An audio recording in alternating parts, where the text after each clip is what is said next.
अस्सलाम वालेकुम नाज़रीन, अवां ॾिसी रहियो HR JDO न्यूज़ ऐं आहियां वज़ीर उंडड़। ख़बर शामिल कयूं था दौलतपुर मां असद अली सुमरो जी।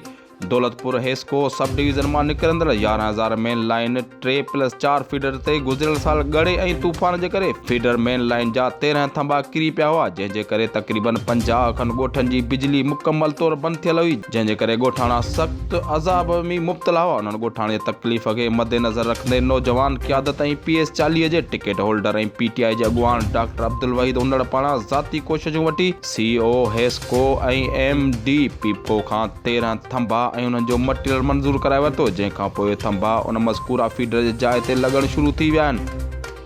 जॾहिं त ॿिए पासे मुख़्तलिफ़ ॻोठाणनि सां तालुक़ु रखंदड़ ॻोठाणे में बिजली चालू थियण जे करे सुराही अची वई ऐं डॉक्टर अब्दुल वहीद उंडड़ जा थोरा पिण मञिया।